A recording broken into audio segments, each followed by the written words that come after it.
Hello and welcome to another episode of Between the Studs. This week we have the semifinals and the finale of LEGO Masters Season 3 that we're going to cover this episode.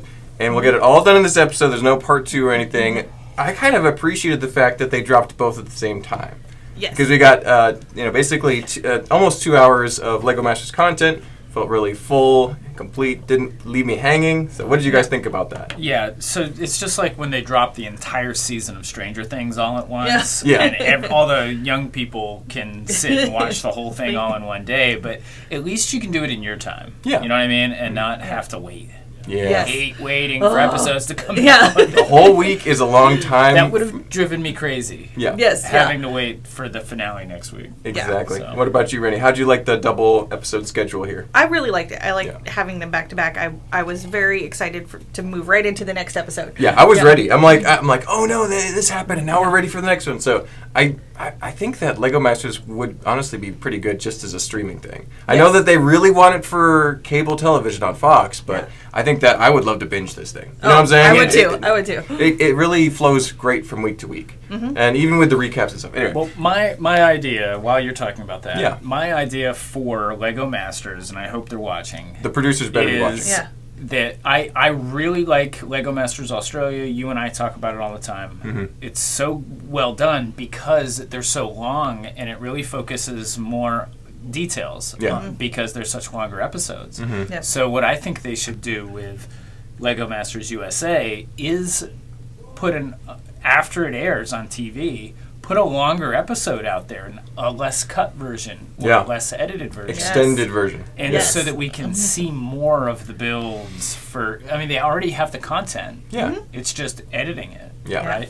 I would love that. I would love that. I would be over the moon if they got... I would love to see more of Season 1 and 2 and 3. Yeah. It's just like there's so much more... They leave literally hundreds of hours of episodes cut off. Mm-hmm. And there's fun stuff that's happening. There's great details and moments. So, if only they had the ability to do that. They do, but they just aren't executing it. And I think there's a big demand for it. We'll see. I would love to see, we need a Big Brother / LEGO Masters, just like them all living together in a house. They practically are. You know what they are? Yeah. They are, right? Basically are, right? What is it, a hotel? Can we combine They're basically hanging out in the hotel lobby the entire 6 weeks, This 6-7 could be a weeks. whole behind the scenes thing. I just watched A whole 24 hours. You could just log in and see what they're doing. It's a whole nother TV show. Yeah. Extra interviews with interactions about people. Yeah, I would love that stuff. Hey, Fox. There we go. We know how to make 2 shows in one. Let's. Right? That'd be awesome. Stephen would have been great to see Right? on that part of it. Yeah. Well, actually, Season 3 was apparently like a frat party. And they would have been really good for this kind of format. Fox. So, Yeah. I mean, Season 1 and 2, I'm sure had fun moments too. I mean, I was part of it. Your brother Stephen, it would show him doing everybody's dishes and laundry. And being like... a little grumpy, Zach and Wayne, you leave stuff everywhere. I feel like that would actually be me. You look like your maid. Who left these Legos on the floor? Oh my goodness. Yeah, there's a lot of fun that gets missed when we're just having a 45-minute episode. So, yeah. Anyway, maybe LEGO Masters will change in the future. I know their Season 4 is confirmed. They posted on their social media. They're casting for it right now. So, in fact, go to, I think there's a website, look up LEGO Masters casting, and you can apply. So if you think you got some building chops, have at it. But anyway, moving on to this would be episode 12, because there's 13 episodes. Right. And this is, theme was Fountains. Which Chris and myself a little bit have quite a bit of experience with Lego fountains. I'd say more than the average builder, for sure. Yeah. So this is fun going into this. What did you guys think of the challenge overall, the whole episode? Let's start with Randy. I really liked it. I think that's a fun challenge to do, and kind of difficult. Yeah, I've seen you in Stevens, their sea serpent, and so I was super excited to see how they could incorporate that. Oh yeah, with the water element in, because I've seen in person how it's done. So there you go. Exactly. Yeah. There's a variety of things you can do with it, but it seemed like some of the teams really focused on a couple good ideas, and some teams may have gone deeper than they should have and weren't able to pull themselves out of it. What do you think, Chris? Going into it, I wasn't super excited about it. We haven't really seen in seasons past this much Technic use, and power functions use. Yeah. So I wasn't expecting a lot. And then if you look at a typical fountain, they're all one color. Yeah. They're like stone or something. You never get colorful fountains, right? So that was going to be a problem because no one wants to do just one color because then they're going to get dodged. Amy's going to say something, and you don't want Amy saying, and you need color you don't have for enough Amy. color. Boom, that's a death wish. So I wasn't too excited about it because of that, but I was very surprised with the level of technical ability that all the teams had. They really did. Yeah. And even David and Emily, whose water just went everywhere. They still had moving. It still worked. Yeah. The bees were spinning. Yeah. Those bees were spinning. Exactly. Yeah. And it was like, and I don't even think they had power functions in there. No, I don't. I think they were probably avoiding it because of the water and the batteries. They didn't want to have a zap moment. Yeah. But they all the builds, even the ones that were struggling, had functional water features. So the water was affecting the build and causing something to move, and it was pretty cool. So moving on, there's only 4 teams left, so we had a lot more time to talk about each of the builds. I think we got to see how Dave and Emily were working on the body of their flamingo, making it the right size. We got to see a little bit of Steven and Steven with their big base. They were building a big round base again, which was cool. I liked how Nick and Stacy's. Let's talk about the sandcastle for a minute. Nick and Stacy built a really cool tan sandcastle, which is super ironic because me and Steven just finished a huge sandcastle for Dude Perfect, and I was like. So there's a couple builds I've been working on as the season's been playing out. First one was a Rock Raiders with a lot of lava, and then the Doctors built a lava scene, and then I'm building a sandcastle as a commission build, and then there's a sandcastle. It's just kind of like, what are the odds? It's just so funny because I haven't shared these too much before, and then they haven't shared these before, obviously. So it's like it's funny. Can you put a picture of the Dude Perfect I sure can. On It'll be up there because it looks awesome. It's amazing. It's gigantic. It's like 30,000 pieces. You could fit probably 8 of Nick and Stacy's builds inside of it. But it's that was done at home with complete convenience. Anyway, but I thought that Nick and Stacy did a great job with the planning because first of all, they are not the fastest builders, so they went a little bit smaller. Their sandcastle wasn't giant, and that's fine as long as it works, and it did. You had the water pushing the little pinwheel, and the crab was going back and forth, which was pretty cool. A nice engineering touch. And then the white flag moving in the back. That's another really clever thing. I would be kind of, unless I had really planned it out, I don't know how I would kind of whip that together with gears. So that was fun. What did you guys think about Nick and Stacy's build? It really surprised me. Yeah. To this point, I'm kind of surprised they're still on it. They're never, like I was explaining this to my wife last night. I was like, they're never the best build, but they're never the worst build either. They always do well. They're survivors. You know, they are. With the golf, mini golf, I was like, there's number one, their mini golf mousetrap was just blocky. It was a big blue block. It didn't look great. And I was like, and there's no way they can get that to work. They were trying to do too much. Yeah. And it worked. And I was like, okay, all right, well maybe they're a lot better than I think they are. They're just running out of time, maybe. I don't know. Yeah, so I just couldn't believe their mousetrap worked. So my respect for them at that point just like increased. Skyrocketed. Right? And this is showing off their engineering and their planning to keep it a little bit smaller, focus on the crabs. Really ended up paying off because they ended up, I think, winning the challenge. We'll talk about that in a second. Yeah. But what about you, Randy? Did you like the sandcastle? I thought the sandcastle was really cute. I liked their little crabs. I was glad they were able to finish their little character because they have been struggling with their characters, and I know they can make cute ones. It just didn't feel fountainy to me. It felt more like a structure with water. I didn't have that like you wouldn't hear water really trickling or anything like that with their build. It was also at the base of their basin, and there wasn't a lot of water falling. Right. It was just kind of there, and it went down to the bottom and recycled. So it was a very small, contained water flow, which is probably a tick in the wrong direction for them. So. And initially they wanted to do the wave.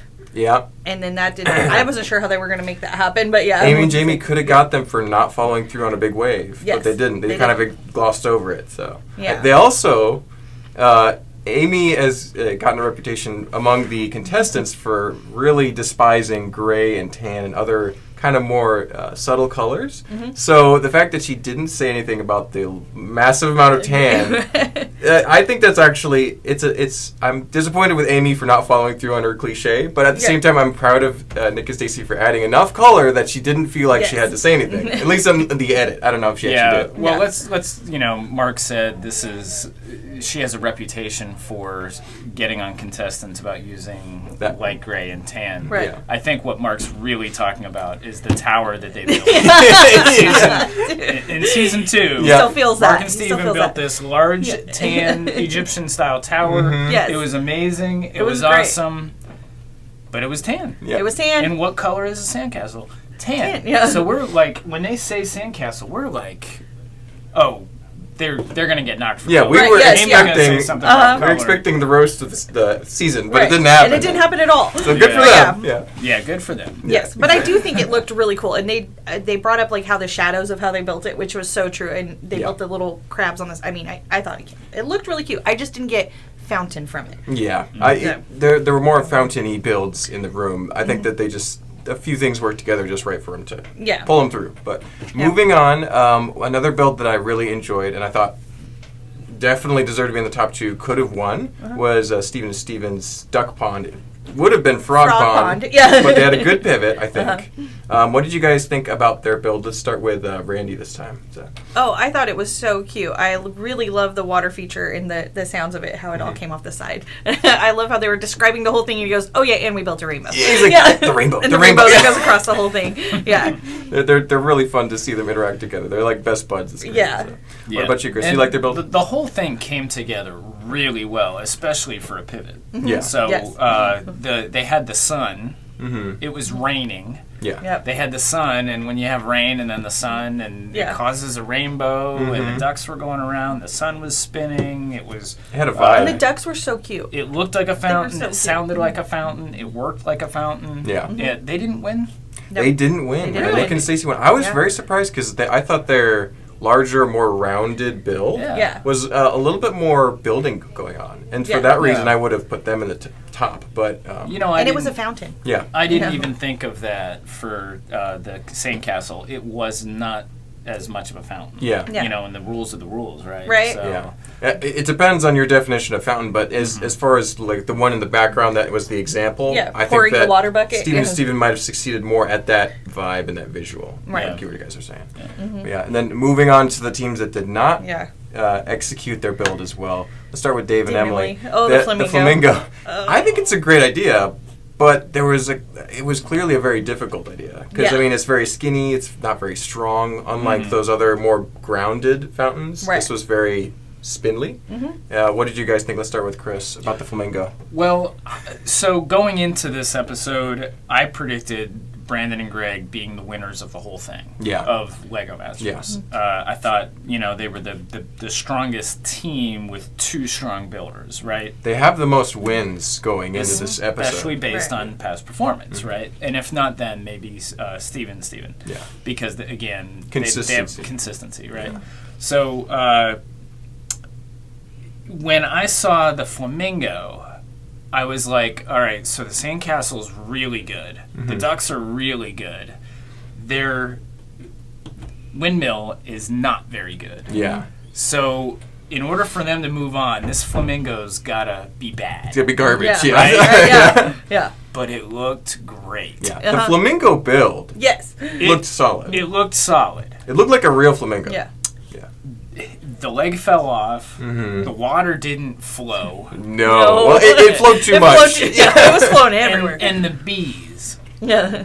Where did they come from? Yeah. Why? Yeah. Or I mean, I don't know. Maybe I've never had a pet flamingo, but maybe bees are around flamingos. Apparently, bees is a joke from Arrested Development, which is Will Arnett is very much known for. That's kind of his breakout role. So there was a bees, like it's an inside joke sort of thing. Gotcha. But I haven't really seen Arrested Development, so I didn't know that. But apparently, that's a thing. So that might have been Dave and Emily trying to have fun with Will. I don't know. So. I do appreciate that. Yeah. But with the leg falling off and the water flowing everywhere, had that flamingo not looked so good, they would have gone home. Yeah, it was really the function worked, but it was just a spin motion because there's a waterfall coming from that flamingo. And it just, I think the aesthetics pulled them through because the windmill was lacking even more. What about you, Rennie? Did you feel that same way about that build? Yeah, I love the flamingo. I think the head of it and everything was really cool. Mm-hmm. The water was just bad. Oh, it was coming out of every feather. It was like, and then the giant green things on the side made no sense to me at all. Other than I knew they needed it for support, but it just was it really pulled away from the whole design of it. I think Jamie mentioned the green supports and was like, these are not working. Yeah. And that was the one part of the build that could definitely be called ugly. Yeah. So, Well, the legs kept breaking, and I'm like, why are we not doing different legs or trying to figure something out? Because they just kept falling apart. At this point, they should be able to make strong legs. No. They weren't. They had some shortcomings for sure. Somebody's dumping some brick out. We're not used to hearing that. I know, right? Yeah. That'll be over. Talk about fountains. A fountain of Lego out there. There you go. That sounds like. Actually, honestly, that sounds like 30 pounds to me. Mm-hmm. Yeah, there you go. Exactly. But what one thing, if we're talking about pouring out Lego, they had it initially. You could see the basins were filled with Lego, and then they emptied them out, and then they filled them again to finalize the builds, so that you weren't just looking at a black basin. Oh, okay. Right. So that was kind of interesting. It's like gravel in the bottom of a fountain, so it's interesting. Yeah. But sorry, talking about pouring out Lego. Anyway, and then moving on to the final build. Don't let it distract you. It's a beautiful sound. I can edit it out. And we're talking about fountains. You're right. And the microphone shouldn't pick up too much. But so anyway, the final build was a giant windmill from Greg and Brennan, who I think, like Chris was saying, were really the team to beat. They were really expected to get to at least the final and do something amazing. Yeah. So what did you guys think of the windmill? What do you think some of the things that we're struggling with? Let's start with Chris this time. I want to say where they went wrong. It's a good idea. Yeah. It was a great idea. It worked. The two functions they were supposed to have worked. Yeah. The water looked good. I think that they promised tulips and popping up. Yeah. And it didn't happen. And I was like, how are they going to do that? And then I think they mentioned, hey, how are we going to get the water to go in the bucket right or something like that? Yeah. And they were like, oh, I guess we should have thought of that sooner. But also the aesthetics of the windmill. There was too much empty space. A lot of studs. They should have had a thatched roof, like made it a classic-looking windmill. Maybe, I don't know what it's called, but a Victorian-looking pattern on the building. More wooden Tudor details. Yes. Yeah, I don't know if they tried to go too big. Yeah. In Lego Masters Australia, we call that kale scale. Yeah, they do. Yep. There were definitely some shortcomings there for sure. What about you, Rennie? Did you see those problems as well? Oh, definitely. Yeah. It looked very plain, and the tulips not coming up just didn't work. And then the water completely missed the bucket, but it splashed enough to slowly fill it to make it tip over. So they kind of lucked out on that. That one worked, but the tulips definitely didn't work. Tulips were bad. And I go, you could see they were going in the right direction. It just took them too long to get there. I think that Greg and Brennan suffered from a little bit of idea generation issues at the beginning, because they actually did cover that quite a bit in the edit. Yeah. And typically, everybody struggles with the idea for the first 10 minutes at least, and then they come up with something, but it's hard to tell with the edit and the time, but they could have been sitting there for 40 minutes or more. Yeah. And that's time that they should have started building. Yeah. And then when you get to the final build, they also were maybe reaching a little bit too far in the engineering department, which they've kind of done before on like the roller coaster. The mini golf was very technical. A little bit too technical maybe. And so they probably invested too much of their building time into that versus decorating, like you said, Chris, the building. So I think that, unfortunately, I really was excited to see Greg and Brennan make it all the way and do something amazing, but I think they really, like their shortcomings, they really can't blame anyone but themselves in just having a difficult episode. And I can understand, because at episode 11 for us, this would have been a little less time than they are at episode 12.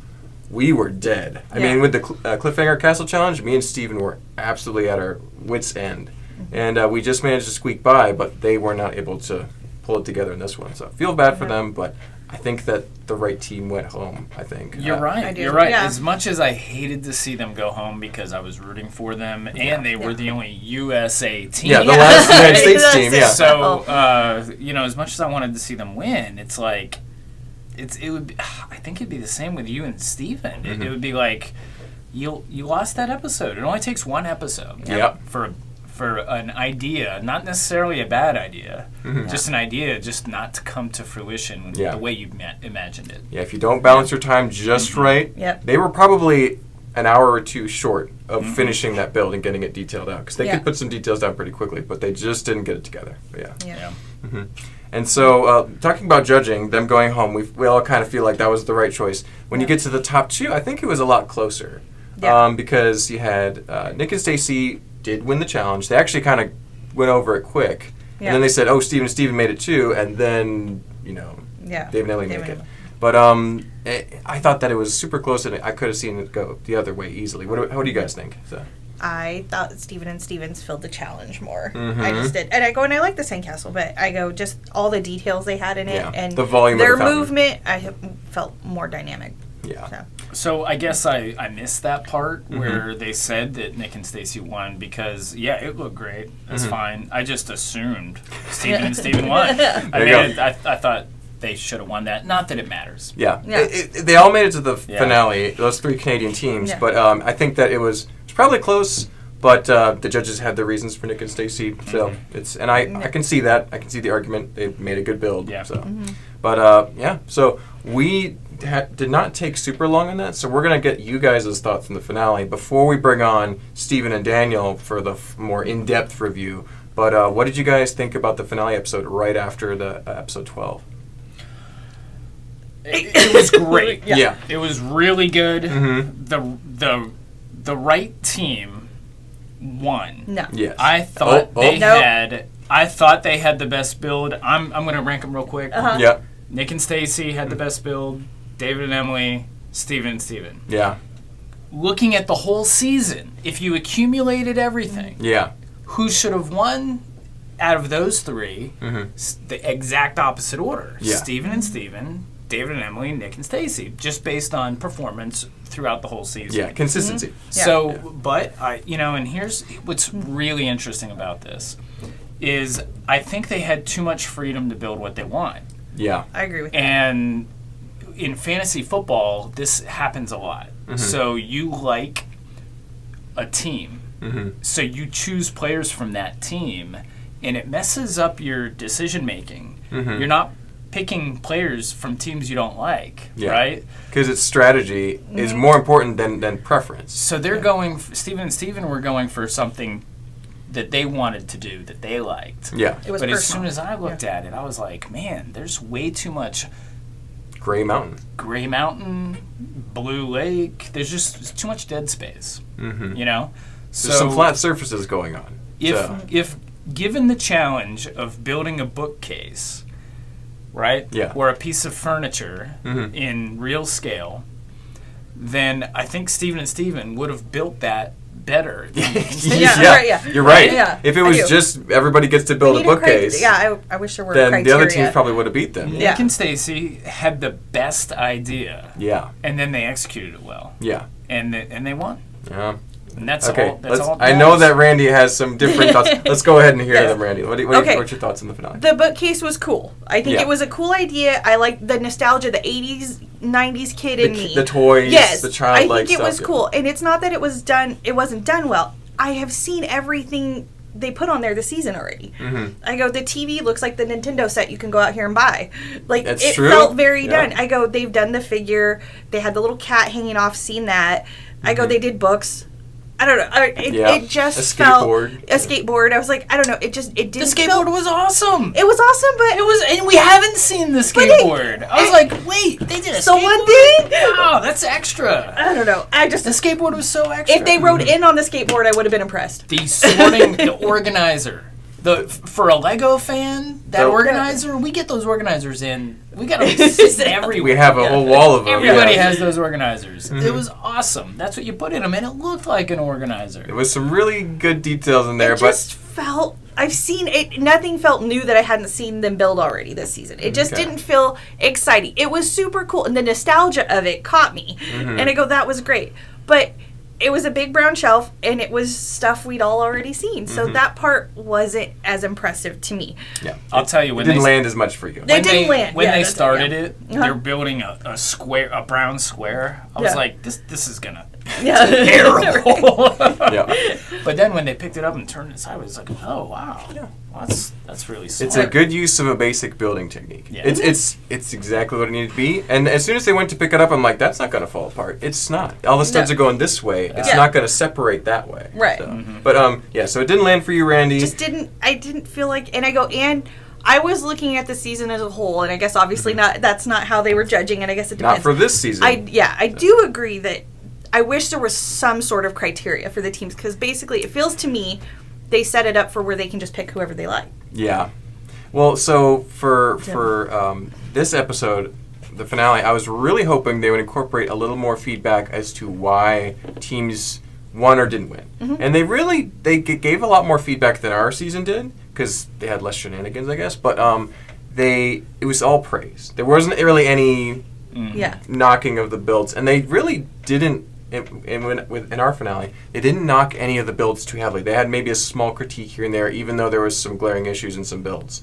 But they really just stayed positive, and we figured it out. And so I think that the show would benefit from letting us know, like in some other previous episodes, why Randy's wrong and I'm right. No. Why they made the decision. It's right. Yeah, so we're left to guess, and that doesn't help, especially when, it's very subjective. Right. And I like Steven to Stevens. I voted for Steven to Steven. Steven to Steven. Yeah. That's my new name for them. Steven squared. Subjective. And so Randy, I would say, what are your thoughts on the other two builds? We talked a bit about the bookcase. Okay. Dave and Emily, the city also wasn't landing for you, or? I loved how they incorporated their pieces that they got, the sets. I don't think we talked about that yet, how they got like their first sets and had to incorporate. I thought that was cute. It felt juvenile to me. It just felt a little bit too... A city. I don't know. Yeah, it was a city. The centipedes, it was like... Talk about things that we've seen before. So it was a great looking city. Yeah. There was nothing wrong with it. Yeah. It wasn't just anything a new. City. Yeah. And then the centipedes, I thought was kind of... It's a story, but it's not necessarily a compelling one. No. And Dave and Emily should have the best story there. They should, because they have had the best stories in the season, especially like the vegetable boat. Right, yeah. Amazing. Right? And so I'm kind of baffled that they really didn't focus on storytelling. And it was more like, oh, there's centipedes, yay! Yeah. But they had an opportunity there, and I think that they missed the mark on that point. Yeah. So I feel bad for them, because this could have been their challenge to win easily, but they... it's writer's block. Yeah. And some days you just need to sleep on it. Yeah. But in Lego Masters, you can't sleep There's on no it. sleep in Lego There's Masters. no time. That's what, with sports and stuff like that, it is all muscle memory. Yeah. Right? And that's what makes Lego Masters so interesting, is it's not muscle memory. Yeah. You can build all you want. You got to innovate. But all the time. Everybody gets writer's block. Yeah. And it just matters, at the time, what they're thinking. Exactly. They could have had a dream last night about the Aurora Borealis. Oh, hey, it's and it looked in my awesome. mind. It looked awesome. It looks great. So let's talk about Stevens build just a little bit. Chris already covered his thoughts on it, but Randy, did you enjoy their build quite a bit? Then I really did. It felt different. It felt tied to them, so it gave you that. And it was different. It was different. I liked the micro scale. I thought it came out really cool. I haven't seen micro scale in Lego Masters before. So it was new. They didn't do something they've already done throughout every episode and then just slap it on a box. They actually did something. Oh, did it? They did something different and something that came from them, and I thought that was really cool. And I liked the lighting with the Aurora Borealis, and I love how they put the little green moon. I thought that was fun. It was good use and of it space.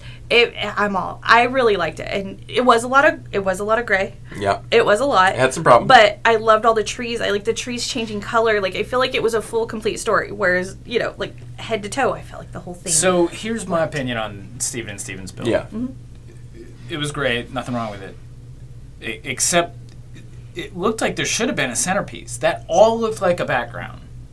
And it looked like there should have been something in the foreground, like a massive space battle or a mech coming out of the mountain. Or just something to really make it pop.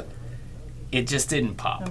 Yeah. It was maybe missing the wow factor. Yeah. Yeah. It was missing the wow factor. So for me, I think that all three teams did a great job with their builds. But you can build the best city you've ever built in 24 hours.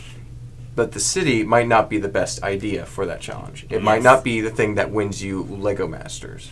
When I think of a city, I think of that as more of a background piece. When I think of a mountain, I think of that as more a background piece. The bookcase could have been a background piece, but there's a few more characters and elements that were standing out, which helped it get the wow factor just a little bit. If Steven had something cool on their mountain, anything, it would have been great because it's a little bit bigger. It catches your eye further away. It's not just a scene. I've seen landscapes and I've seen cities at conventions. I've never really seen a giant bookcase with stuff on it, so it was a little bit more different for me. So as far as that episode, I think Nick and Stacy definitely, it's a very reasonable choice for a win. But I do agree that Thank you, Mark. At least, hey, you know what? I will stick with it. I also see Randy's point that if you're counting all the episodes of the season, Steven and Dave and Emily look a lot better than Nick and Stacy, just because Nick and Stacy were in the bottom 2 4 weeks in a row. That's like a record. I feel like the judging part of it should. If you're going to be the Lego Master, you have to have shown week after week that you have some sort. And I go, if you're in the bottom that many times, and other teams have been so high up, I agree with it should be opposite of the order it actually was. And I don't understand, I guess, when you're thinking Lego Master, is it just that one challenge instead of the whole season? Yeah. So that's on the judges, not on the contestants. In Season 2, they specifically mentioned in the episode that they are counting the previous results in the judging. And that's why I think Zach and Wayne ended up above Caleb and Jacob as far as their final result. Yeah. Right. Because I thought that Caleb and Jacob's Hourglass was better than Zach and Wayne's Tower, and I think that Zach and Wayne would tell you the same thing. Yeah. And so, for that reason, they ended up getting boosted a little bit more, because Caleb and Jacob only started winning on episode 9, not before.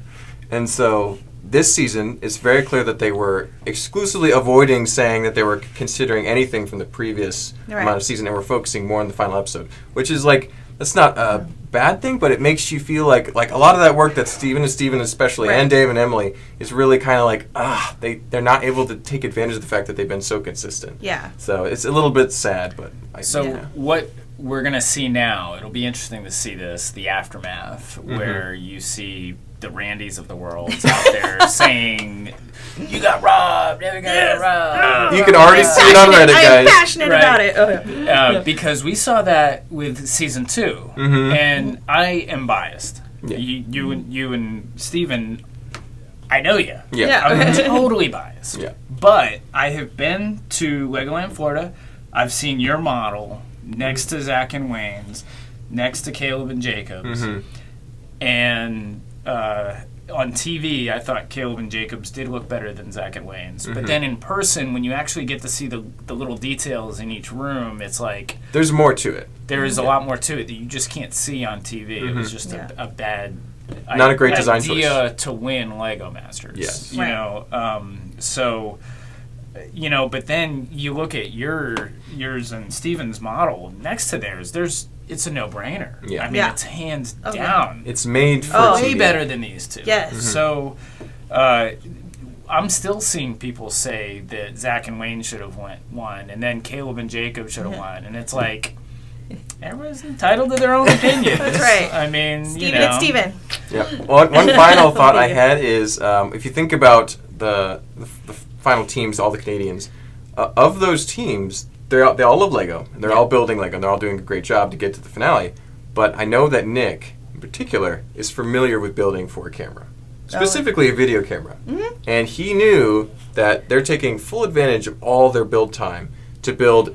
Everything's facing forwards. You can see everything at a glance. You walk a little closer, you see more details. They got all those compositional ticks done. When you think about Steven and Dave and Emily, they spent a lot of time, probably more building time than Nick and Stacy, in the foundations of their build. There was a lot more bricks that you're not seeing because it's just filling up a huge volume. Yeah. So I think that as far as decision making and planning, that Nick and Stacy won, and for that reason, I would definitely call that build the winner. So. And you bring up a good point, and Nick said this in that episode. He said that he went and watched season 2, and he did each challenge. Yep. He said on he did camera. Each challenge. Yeah. You know, and it doesn't get any better practice than that. Yep. So to me, he actually came there to win that thing. Yeah. He had the best planning, especially towards the end. And so I think that... And I think if I go back and watch it, I think I might have underestimated them because they are tagged as the influencers. Mm-hmm. They get a little bit of a bad reputation from that association. They're tagged as influencers, not Lego builders. So it's like, what were Mark and Steven tagged as? Brothers, yeah, brothers, right? Yeah. It's like, okay, I guess they could build, you know. And same thing with Brandon and Greg. What were they tagged as? They were brothers. Brothers. Just brothers. Right? Yeah, it's just the brothers. But influencers can't build Lego, right? Yeah. You know, as well. They just post videos about it. That's not true, you know. Yeah. So. Yeah. Anyway, very interesting results. Thank you guys for sharing your opinions. They're all valid and they all have reasons. I think that with every season of Lego Masters, there's always a voice that says, "Oh, the last season was better. Oh, this person should have won," and there's reasons for that. But at the same time, that happens every single time. So I think that as things age, we might be a little more relaxed about it. We'll see. Everybody just remain calm and be nice, and we'll be fine. It's great. We did great. You guys did great. Yeah. So, but thank you guys so much, and we will be moving on to Daniel and Steven's thoughts in just a moment. Thanks, guys. All right, and we're back with more Lego Masters, this time with Daniel and Steven to fill us in with their detailed thoughts about the finale episode. It's not the fountain episode so much, but specifically the last episode 13 of Lego Masters Season 3. So, guys, what did you think about the finale itself? What were your thoughts overall? Let's start with Daniel this time.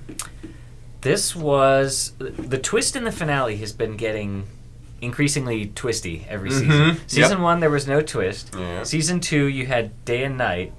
Now and that was from the get-go. From the beginning you knew you had to do the whole build had to be focused on. Now you're halfway through.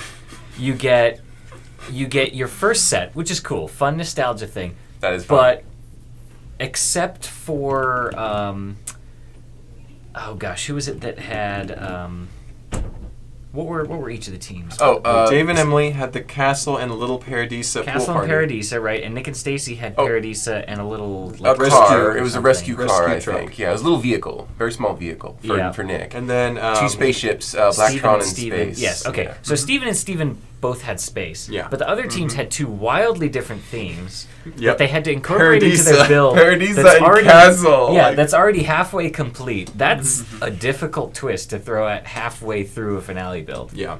I think that actually pretty much all three of the teams did a pretty good job of incorporating some stuff in there. They did. The requirements, I think, for what you had to include were very small. It wasn't the whole thing. It was just parts of it. Yeah, so yeah. you saw parts. You didn't see the raised base plates, for example. No, That's what, when I saw it, I was like, that Paradisa has a raised base plate. It's a big one. The castle does. It's ruined. But yeah, I mean, Steven and Steven had the LL, whichever number that is for the Galaxy I felt like that was a 928. little that worked, 928. but it was like maybe I would have wanted to see a few more of the elements. And then like the pretty one minimal, octagonal Blacktron It's a little cannon. minimal. Sorry, Steven, just a little bit minimal. Yeah. Anyway, I think they did what they needed to do I to agree. satisfy the requirements. I agree. exactly. Yeah, that I don't know what we would have done with our first sets because yours would be the Sphinx surprise, perhaps. Either the Sphinx or Knight's Kingdom 1 set. And it would have been either Insectoid or Adventurers. I'm not even Adventurers 100% Dino sure. Island set. Yeah, Dino Island. Mine would have been about as bad as Nick's. Mine's like a little Town Junior tow truck. Oh, I remember you showed me that. 6423, I think was a set It's number. fairly easy to incorporate those basic bricks, though, right? That's true. There you that's go. true. Anyway, But not super exciting. That could go wrong pretty badly unless everyone had a nice set. Maybe they talked to the people and said, okay, maybe we'll throw this twist in during the show when they actually got to the finale builders. So maybe that was kind of a last minute thing, but I think it was pretty fun. I think they probably polled everybody pretty early on about what their first or favorite set was, and then they probably. I wonder where they got the sets because they didn't get it from us. probably eBay. I'm sure Probably they just went on eBay, eBay and bought yeah, the first thing. probably. Some of them looked like they had either fake or recreated boxes. Yeah. Some of those were not genuine boxes. Steven and Steven's boxes looked like they were made up. Funny. Yeah. The Lego Funny, logo was like way too big and in the wrong corner, spot. like all the way out to the edge. Or The even box wrapping art was over the edge. off kilter. I think I could see not Crash, but the other Steven, slightly Yo-Yo. shorter Steven, he was looking at the box like, I could kind of see his face like, something's funny about this. Doesn't but matter. They still got the parts though. Yeah. Yeah. I know that Dave, with his bigger castle set, the box was a little bit frayed on the edges, and he was opening it all up and looking at it. I think that was a legit box. That one was really good. And he was really excited. It was a fun thing to have that nostalgia moment. It reminded me very much of I think it's the second Santa Claus movie where he gives everybody the gifts that they wanted as a child. It's like, oh, toss across and all the other games that they didn't get when they were kids. No, that's fun. That's funny. I remember that. But Steven, what were your thoughts overall on the episode? Did you have any input on some of those? Yeah, the episode, like, on overall, I would say that I really enjoyed it. The teams are a little surprising who was actually in the finale. I don't want to touch on the previous episode too much. We can talk about later. We'll talk about that. But I feel like the winning team, that was definitely deserved. I think they had the nicest build. I liked everyone's builds. I had a few comments on those, but I think it was a really good finale. I especially liked the actual finale part of it where they say the winners. Yeah. Because they didn't unceremoniously heave them off yeet them off the set like they did. They basically got a big hook for Caleb and Jacob and just and then the same for Zach and Wayne. I felt so bad. They didn't even know we were the winners until we walked back to the holding area. That was really clumsy on our season. Like, it looks really nice. It looks fun. You kind of like in one ear and out the other. Oh, they just left the scene, whatever, and they had their... It was unceremonious. It was very unceremonious. I did not like the layout of that exact moment of our finale. The rest of it was fine. But I really enjoyed the moment there. The families were there. Families were there, which was kind of fun. And then you had... they just go over to the side with their families, and that's nice. You get to stay with the people that you love and care about, and they can just you're with them. You lost, but you don't feel alone. That was way better, and I think that's down to the editing and who's in charge of like the layout of these episodes. Because the whole season has been significantly better than season 2, just as a layout. Editing, you think? And you really see it in the finale. I'll just say that. Yeah. Yeah, so like edit was good. You do feel the same way about that, Daniel? The edit was pretty good. For sure. Having the family there was huge. Everything felt like it flowed well to me. Although I will say, go ahead. No Zoom call really helped. Yeah. And that's just because we're in a different time now. I wish that they didn't do the family thing because it does throw you out of the competition. Like, you're mentally out of the competition when you see your family. It's a big distraction. It is very nice to see them, but it's also bittersweet because you miss them like crazy, and then all these emotions start boiling up, and you're like, I'm just trying to focus on a big build, and now I can do this. After they brought them in, were they in the studio for like the rest of the build time? No, or did they leave and then just come back? They presentation. Let them come back. Okay. But they should have just done it at the end. When you're done building, you've done all you can, bring in the family, happy. I would have preferred that, but it is what it is. But much better overall, significantly better. Agreed, yeah. I think overall enjoyed the edit, enjoyed the presentation. I think that the fun little moments with, you can see them as kids playing with Lego, that's fun. That's really, cool. That's cool. Like, if Lego wanted to kind of promote the 90th anniversary of play, then what better way to do that than to feature kids like their whole lives they've been playing with Lego, their first Lego here set. and now, look how far they've come. That's very nostalgic, so that's good. Yeah, and lots of flashbacks to previous builds and previous challenges. Oh yeah, there were nice memory lane kind of. The whole thing was kind of a recap, really. They had a lot of that brick texture overlay on some of the recap scenes to let you know that that's not what's happening in the episode. So fun stuff. I enjoyed all that. It's good. Very fun. Now let's talk a little bit about the builds. So that we overall enjoyed the episode. Let's talk about the builds themselves. So we only had 3 left, with the notable absence of Greg and Brennan. But we did have the 3 Canadian teams. What do you guys think about that? Did you have any thoughts on that? Well, I know some Canadian friends that are probably super excited to see that. So I'll just say I'm happy for you guys. Congratulations. Particularly Jeff, right? Particularly Jeff. He's crazy about Canada. Make Canada great again. He's in that case. Not quite that. No, I'm kidding. I'm sorry, I'm joking. But no, he's hilarious, and so congrats to Jeff and any of the other congrats to the Canadians. This is their season. It was their season to win, and they did it. Their pool of talent was much larger to pull from, not having been on the first 2 seasons. So I think it was well deserved that 3 of them made it to the finals. Yeah, congrats. Yeah. We're okay with it. That was fun. Last season it was all brothers. This season it's all Canadians. Right. So that's right. All brothers, all Canadians now. That's interesting. We're seeing patterns of emerge as the seasons go on. So some groups are. That's interesting. But let's talk about the builds a little bit. Let's start with Dave and Emily and their build. And they had the city with the centipedes attacking. They had the joust going on in the center. Let's start with Daniel. What were your thoughts on Dave and Emily's build, just overall? So. From the get-go, a city is a challenging one to do. Maybe not the direction I would have gone for a finale build. I think the successful finale builds are usually one cohesive object rather than like a scene. A character, maybe? A character, a sculpture, a something. group of characters. One large object that catches your room from across the eye, but makes you want to come closer and see those details. Precisely. As opposed to scenery or something that only has little details. It's got to have big impact and close-up details. It can't be a spread. There's got to be a central focus. So, they didn't miss the mark as bad as some might have. It was a very well-done city. Yes. And I think they probably executed the twist better than anybody else. I think so, too. Because they had little scenes in the parks. They had the little rooftop pool party for the Pyrenees. I love that. That's clever. And like a Renaissance reenactment festival kind of thing going That on works. for the castle. So they nailed the twist. Yeah, as far the as I'm integration was perfect. what confused me was the centipedes. I That don't was know a where that problem. came from, because that wasn't in their initial sketch, I don't think, and then it didn't have anything to do with either their twist themes, so I'm not sure why the centipedes came into it. I know why. I know why. It's because Amy and Jamie were like, is there any story going on? And they're like, oh, we need story. Let's have the city under attack, which is a typical story. That one surprised me, because the whole centipede thing, because their stories, Dave and Emily, have been really good. They had like their vegetable ship with like 1,000 Islands jokes and stuff like that, and all these other things. Some of their stories were a bit minimal, but some of them were like really good. Like we know they can make good stories. I think sometimes where people get lost is when the judges say they want a story, a story doesn't mean a plot. It doesn't have to be a movie. It has to be emotive. In the going back to the water fountain challenge, the story of the old lady feeding the ducks was great. That was exactly what the judges loved. That's not a plot. It's not a movie. Yeah. It's just a scene. It's a vignette. It's a little snapshot in time. It's something that you can relate with, and something that creates a reaction. Yeah. It's not a storybook. It's just kind of a moment. In They use fact, that word story, but the powerful thing about something like that is that you can make up your own story on the fly. If the city's being attacked by centipedes, it's like, oh, that's happening. But if you see like somebody feeding ducks, like, well, what's her story? Why is she feeding the ducks? Is this a pond where her and maybe her late husband would visit? You know? It promotes imagination. Yeah. If you have something that promotes other imaginative things in your model, you're gonna really nail it. But I didn't get that from neither Emily and, which, let's be fair, it was a really nice looking city. It was huge. It had a lot of volume, a lot of detail. this is all very nitpicky stuff.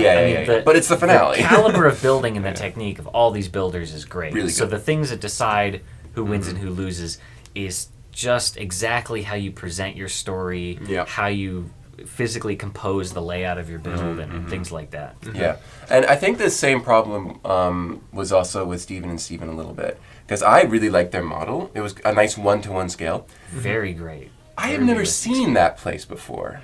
I couldn't identify with it. Yeah.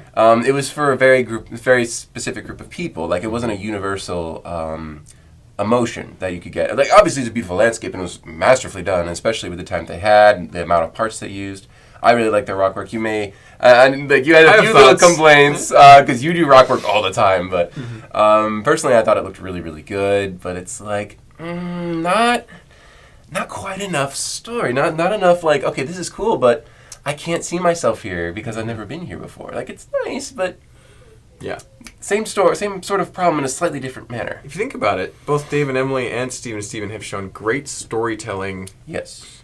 Concepts before, and I think that this time they were maybe kind of missing the mark on those points. I think that this was their opportunity to really show a great story, a connection, a relatable moment, and they kind of focused more on what could have been associated more with the background. So it's interesting to see the take from those two teams. I think a little bit of like the I can build whatever I want. That can be a little bit like enticing. You gotta be careful. It's very enticing. Oh, I can build whatever I want, and that's good. But it's like there's a slight danger in it because you can build something that only you would really get. You know, it's like you want to make sure that the judges can really latch onto it very easily. And you see this a lot at conventions. You see builders building things that mean a lot to them, and which is so important. That's great. Yeah. That's great that you enjoy it, and maybe a few other people connect with you on a really deep level.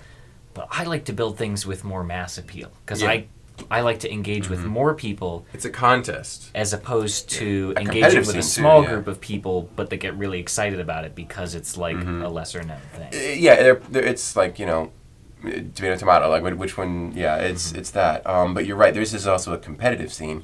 Yeah. And the judges are a super important factor in something like LEGO Masters. You have to make sure that they can make it as easy as they can. No, I'm sorry. As easy as you can for the judges to... Yeah. The easier it is for the judges to figure out what you're doing, the better off you're going to be. So, while we're talking about what makes the LEGO Masters finale build work, there's a bit of a formula that started to arise in the past 2 seasons. Amy and Tyler made a landscape, gray rocks, waterfall, trees, with a central focus with something that's never been seen before, cool moving wings. So there's brand new. That you might not even see the landscape because you're looking at that giant tower with a big dragon and a griffin. The landscape supports the character. Exactly. So that is the central focus. And the landscape is a background element. Although that was a lot of their build.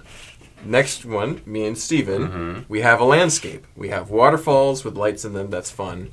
But the real focus is that big tree guy with the eyes and his hand. And he's holding those 2 tiny little characters. Moving back and stuff. So there's way more going on up there than the background that he's in. When you get to Dave and Emily and Steven, you've got a wonderful background. Where's that wow factor? Yeah. Where's that hook?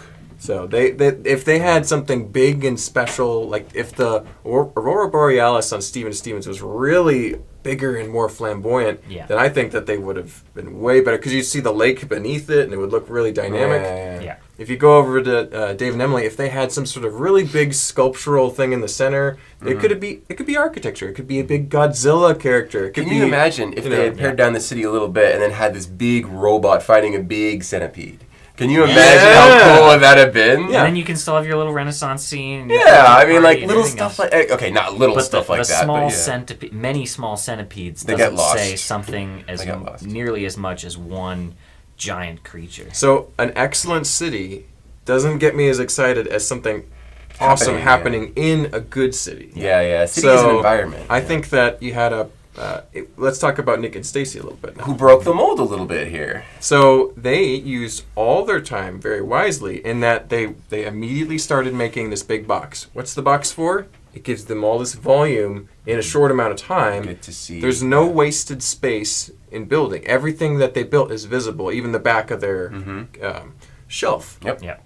Steven, you have a huge amount of bricks that are underneath those mountains that you will never see. And on the back, which isn't as important. You have a huge amount of bricks on the inside of Dave and Emily's city. They put down probably twice as many parts as Nick and Stacy did. Oh, it was a humongous foundation. Yeah. Both of them were giant. And by the time they got to the twist, they had built like this whole underground support structure. Yeah. And so subways. They're spending too much time on stuff that's not even visible. And that's just a bad design. That is a problem. And so Nick and Stacy spent all their time on everything that you're going to see all at once. Nick and Stacy planned the best idea. I think you're right. So I think that they won this challenge. I mean, you could even make the case that if Steven and Dave and Emily were told to build a bookcase like Nick and Stacy, they could have beat them. Yeah. At their own game. If they were all building the same build, they could have beat them. I know just from previous challenges, they have beaten them before. I will say they very much played to Nick's strengths on this, which is character building, recognizable pop culture elements, skateboard, bright colors, sculpting, character all design. of those things that he has wanted to execute in several weeks before, and they have just run out of time. Every time that they were in the bottom 2, they were trying to play to his strengths, but they didn't have enough time to do it. They ran out of time every time. Those cat characters, I think, the lava monster character were just... They didn't have time to do it the way that he wanted to do it to play to his strengths. Yeah. And this challenge, they had enough time to play to every single one of Nick's strengths that you can see very clearly on all of his social media stuff. That extra time, they've always struggled with time. And I knew that, I did not, okay, let's be brutally honest. I did not have them picked for the final 3. I mean, I sort of did. Like, they were somewhere in the running, but not a likely candidate. 4 weeks in the bottom 2 suggests that they might go home. Yeah, that was a surprising one. They were the underdogs. Let's just say that. Very much so. Yeah, very much the underdogs. But I did notice that they were a little stressed for time. They had good stuff, but they were always a little stressed for time. Well, maybe not every time, but most of the time they were. Everybody is, but you could tell that they were just short. In hindsight, I'm like, oh, it was the time that kept getting them. Yeah. Because with the little extra hours, they would make something really, really big, and every single character on that thing looked great. Fun. Everything was its own little story. That little display case was downright perfect. From a distance, it looked like a real one. The little parts drawers. Yes, the parts drawers. And then you had they were smashing through. This was brilliant. This was such a cool thing. Amy suggested don't put yourself in a box, which was the biggest complaint for Caleb and Jacob, who had a really nice model, but they themselves admitted it. Their hourglass, they was in a frame, and they couldn't really get out of it. They didn't know where else to go. I think they even had extra time. They're like, what do we do with it? We're not sure, I think, anyway. But Amy is like warning them from season 2, like, hey, you may want to make sure you can stay out of this box. And they did. They made a big old skateboard. They had a guy on top. The TV on top. There was like a superhero kind of like busting through one of the sides. Yeah, they were breaking through the actual boards. It was really cool. And that's what I was thinking about and following up on our episode, our finale. If Caleb and Jacob had added like a stack of books and maybe like a candelabra that was also part of the city and some extra little cool props to complement it, I think they would have done even better.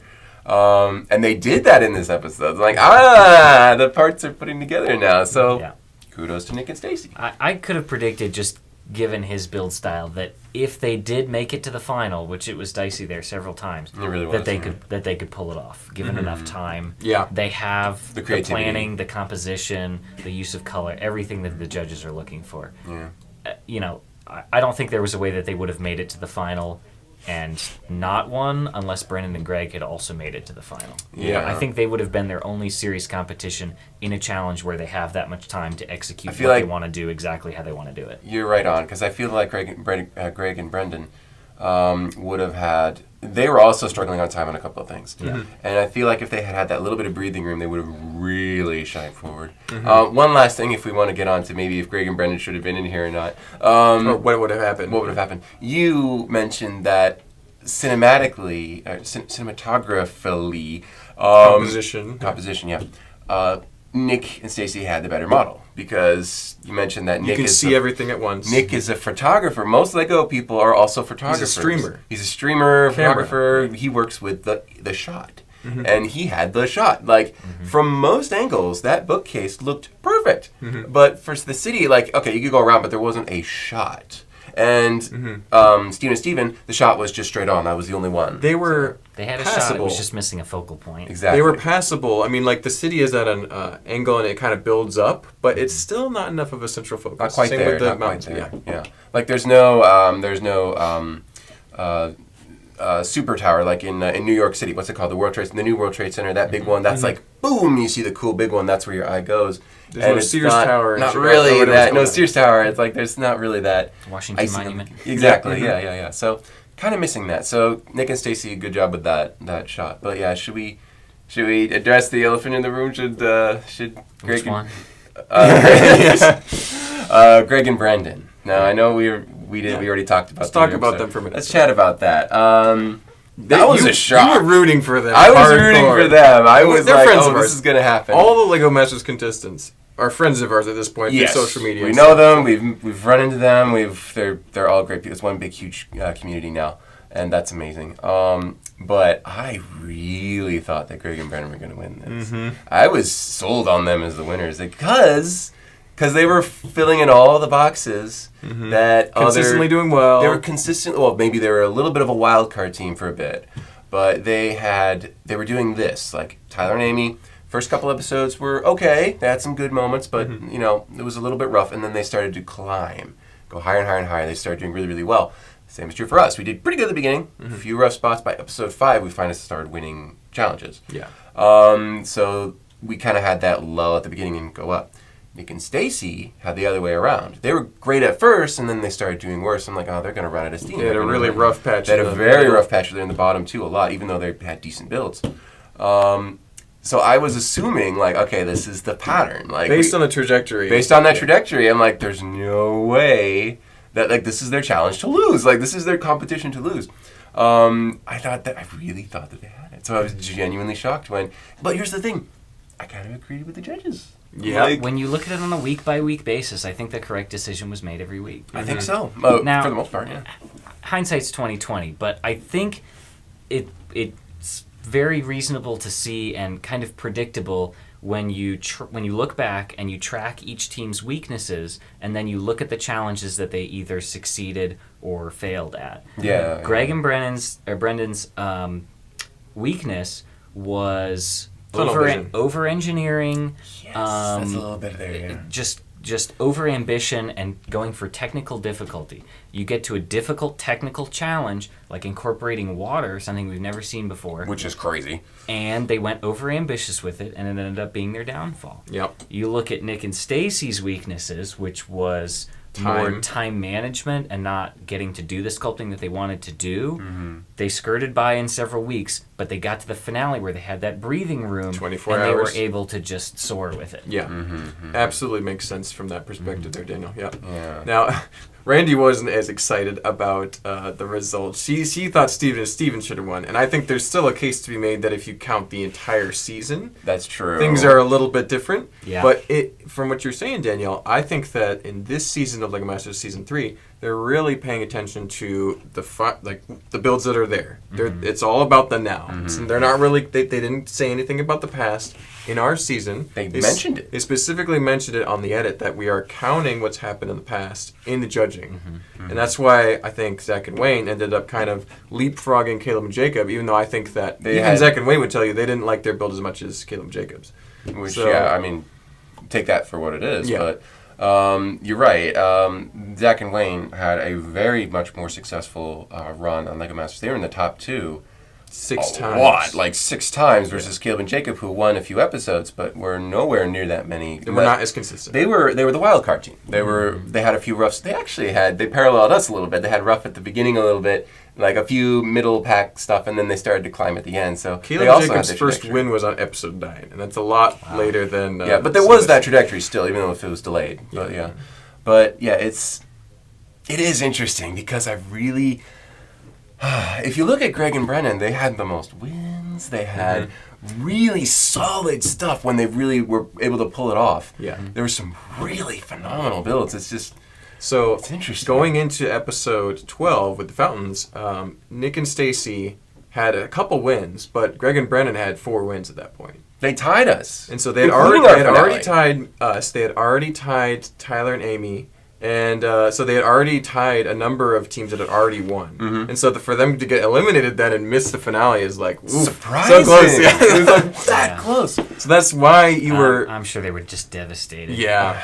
And that's... I can see why you feel that way, Steven, is because based on the trajectory, they could have been the most winningest team on LEGO Masters ever if they got one more episode further. They would have been the most successful... Well, one of the most successful. It's a big what if. But yeah, it's a huge what if. Talking about their build, though, real quick, if we're okay with that, because we've very already... quickly. Okay, very quickly. In a challenge like that, you kind of want to play it a little safe. Like, if the variable is so weird, I recommend playing it just a little more safe than not. Not really just holding back everything, but, like, for us, with our castle, we didn't, like... There could have been an arms race for longest castle. Ours could have been pretty far, I assume. But we're just like, we're just going to go. We're not going to be on the bottom. We're going to make sure that ours is like at least one away from the smallest, and we're just going to build something that we really like, and we're not going to do anything, no movement, nothing crazy. You don't have to outrun everyone, just the person behind you. You don't have to win. This is the playoffs, but you don't have to win this challenge. And I feel like they're like, we're going to win, we're going to make something really advanced, go all out, which I encourage, but sometimes it's smart to hold back a little bit. I think they were like, let's make something crazy, we're this far in, and frankly, like... This is episode, 12 or 11? I kind of lost count. They're exhausted. They're exhausted. Everybody's exhausted. Which is what brings me on to the finale, because I saw it again. Everyone looked really, like, comfortable, nothing frantic, no tripping on cords. Everyone was just, like, enjoying it. And I think it's, like, the finales have always been that. Like, that's the moment you can finally just take a breath, build something you like. The judges are just interested in what you're doing. They're not like, oh, you're not following the prompt tight enough. No, that's like, build whatever you want. So I'd be it was fun to see interested that again. to see a comparison between previous seasons of like each episode's build time, because all of the build times in this season seemed very short, and I don't know if that's true or not. I'd be interested to see either an average or an episode by episode comparison. I don't remember a lot of 12-hour episodes. No, we had a couple. This season. We had a This couple. season was a lot of 8 and 9s, which is very, very short. Also, and 10 8 hours. That's one full-time work day. Yeah. 8 hours. 8 That's hours not a goes lot by of time fast. to do anything. Most Lego builds this big take a week, so it's like to do that all in a day is very, very Amy even said that, it's some of these builds will take months. And like I completely agree, a lot of those builds would take months. So yeah, to do it in just a few hours is just it's incredible. I wonder if they're trending shorter and shorter each season. I knew some of them were longer. Like their Tower Challenge, they added an hour, which was nothing. But a few of them were longer, a few of them were shorter. So maybe they're just averaging it more. Maybe we had more shorter ones, but also more longer ones in our season. It's maybe. Well, somebody do the math and comment. Maybe Morgan somebody feels smart, like looking somebody at smart. Draw me up a spreadsheet. Yeah, exactly. By the end of the day, I want a spreadsheet. But one thing I know that every winner of every Lego Masters is going to get a lot of flack, and I'm sure that Nick and Stacy will too. There's always drama. But two things that I observed that I wanted to bring up in particular was in the Fountain Challenge. They could maybe get the critique that their build wasn't as fountain-like as some of the other ones, but they were low to the ground, they kept it simple, and focused on the characters, and it worked great. Those crabs are great. With the finale, they did the best, the most optimal, most efficient build. So, you could argue that Steven and Dave and Emily were more consistent and probably had the skill to possibly win if they made a really good build choice. But Nick and Stacy, they were a good team. They planned it all out, and so for me, I think they totally won it in the end. The last two episodes really turned it all around, and they sealed the deal. So I tell you, I agree with that. I will say I'm still reeling a little bit from the shock of Greg and Brendan not being the finale. I'm still reeling from that. It might be a few days, but as time moves on, after sleeping on it, it's like, yeah, you know what? It makes total sense. They did a great job. They deserve to win. So speaking of reeling from Greg and Brendan going back, this was a 2 episodes back-to-back. How did you guys feel about that in contrast to 1 episode per week and having to wait for a finale coming up? So let's start with Daniel. I've given up on trying to understand Fox's schedule. I think it was a major flub that they pushed it back from the summer. Yeah. And about halfway through, I was like, all right, I'm along for the ride. I'm just gonna whenever it arrives, attempt to turn it on every Wednesday night, and it'll either be on or it won't. Flip a coin, right? Yeah. I talked about on the morning break that I only had heard that it was a two-parter because I had seen the ad while watching the Call Me Cat episode that our commission build bar was on. Yeah. So go check that out if you haven't heard about it. That's but fun. if I hadn't been watching that, I wouldn't have known. I thought it was just going to be the Fountain episode, and then maybe the holiday special episodes, and then maybe the finale wasn't until next year. I don't know. I'm sure there's more informed people out there than I, but I just gave up eventually because it was changing all the time. The schedule was pretty much a disaster. Yeah. Ours was bad because the Olympics were happening, but this is kind of like they really didn't have an excuse. I mean, I know there was Spaceball, but still, it's like I don't know. They could have made this happen. That was really confusing. That was a last-minute decision that had a lot of pros and cons. I think they're going to learn their lesson. If they didn't, then that's crazy. Yeah. But you're right. Fox is very fly-by. Most TV is fly by the seat of their pants. But I like a little instant gratification sometimes, not delayed gratification. But I think we would have been fine. Yeah. I know I wouldn't have. After seeing Greg and Brendan lose, I would have been like, all right, let's see this finale. Let's see what they actually bring. So I enjoyed watching it back to back versus waiting a week. I would binge the entire season in a day if I could. And I think that this kind of makes a good argument for why Lego Masters could be really good on streaming. Yeah. I don't know because that's because we're probably like in the top 2 or 3% of people who are invested and interested in Lego Masters to the average person. I know. I do hear from families that they often wait till the end and then binge it. Interesting. So they DVR it and they watch it. Also, that's very. You're going to see way more viewer numbers for Lego Masters now that it's over. Yeah. Like you're going to see way more people. Come back quite a bit. It's not everybody, but a lot of people do that, and so it's And then we were also talking about extended editions. Randi and Chris. Everyone talks about those. So there's hundreds and hundreds of hours of footage and great moments that are left on the cutting room floor. That if they did an extended edition on Hulu or something like that, then YouTube even streaming, they could get away with a longer episode if they wanted to. They could easily do a 60 or plus minute, more like Australia. Yeah. And so I don't know. I know that Lego Masters is fun on big, TV, cable TV, and Fox is using it as a way to reach a more family audience on their channel. And it's working. Yeah. But I don't know. I would love to see a more in-depth version of Lego Masters. Yeah.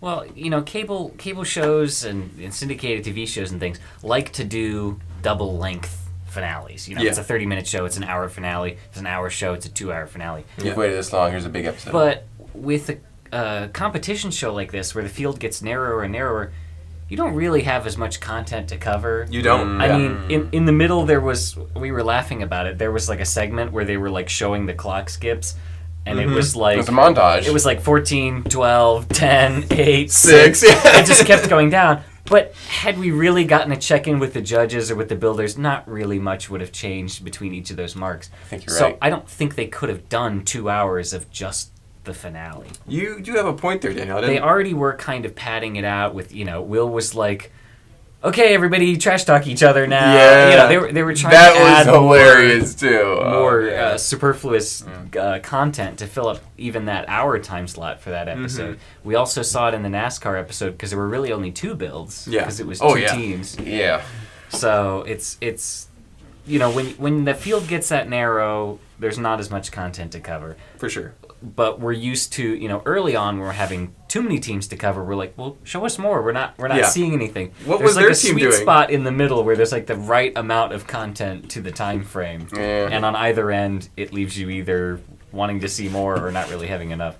Yeah, Australia, I think, has a better balance of starting with 8 teams and not eliminating nearly as many. And then at the end, they do have 3, I think.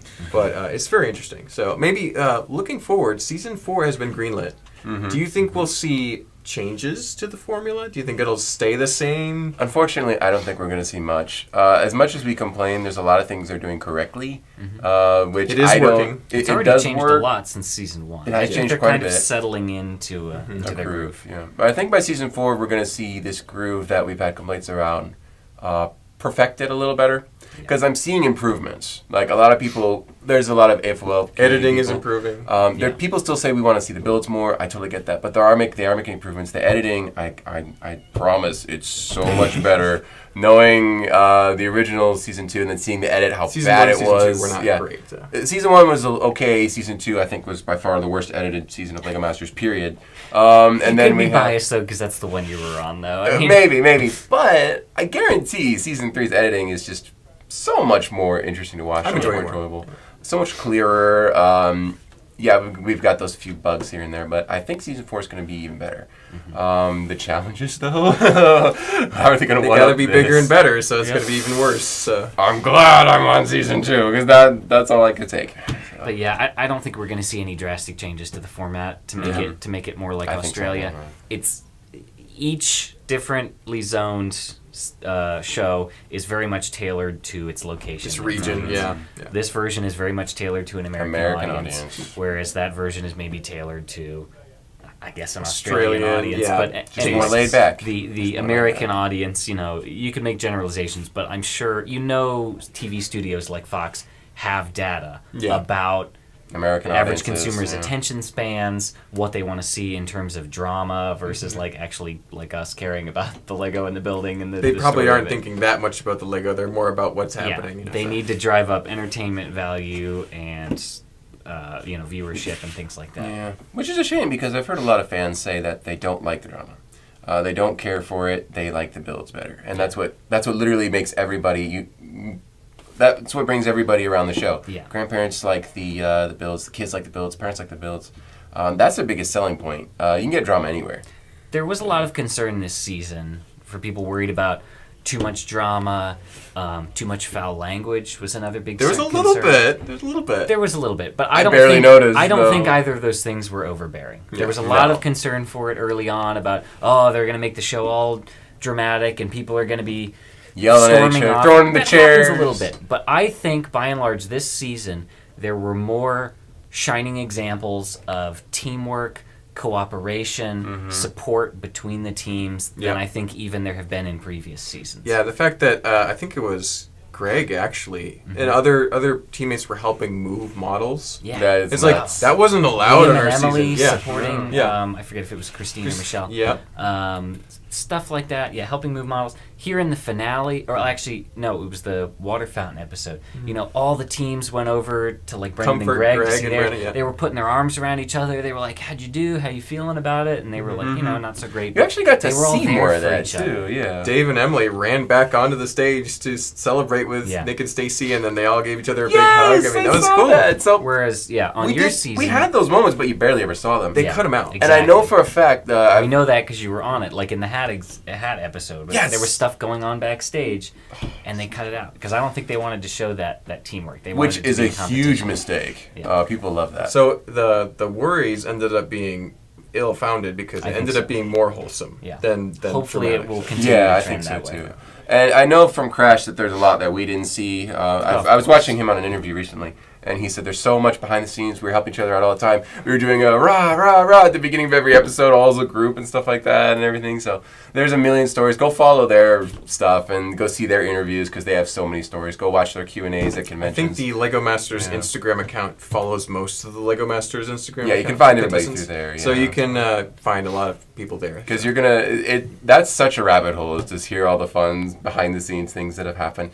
And, like, we never get to see it on camera, so it's like, maybe one day. It's getting very Hunger Gamesy for me, in that the contestants are, like, banding together to be united against the, like, the overseers that are trying to pit them against each other and get them to fight. And they're like, no, we're not going to fight. We're going to work together. We're going to be kind to each other, and we're going to hope that everybody does their best. We're going to be around the campfire together. Yeah, exactly. They're in the arena. It's like, okay, you have to kill each other now. I don't want to go. No. We're going to be nice to each other. Exactly. We're going down together. We're going to be sad when they leave. Yeah. We're going to wail and weep when they leave. Very Hunger Gamesy to me. That's awesome. Yeah. Fun stuff. On that happy, wholesome note, we will be closing out our coverage of LEGO Masters Season 3. There is the Christmas special coming up, and we'll see if we want to talk about it. I think so. Can't wait for that. And we'll see how much there is to talk about. Yeah. Maybe it'll be one episode for the whole thing or something. Yeah. I think it's a several night event, and they're going to spread the episodes out over that, I think. Yeah, we'll see what... If there's enough to talk about, we'll definitely talk about it for sure. Mm-hmm. But yeah, thank you guys for following along and listening to us, our thoughts about all these episodes. What did you guys think about Season 3? We quite enjoyed it, but we would love to hear your thoughts in the comments. Don't forget to like and subscribe as well. We'll see you next time. Get your brick on! Get your brick on! And we'll see you in Season 4. Oh, yeah.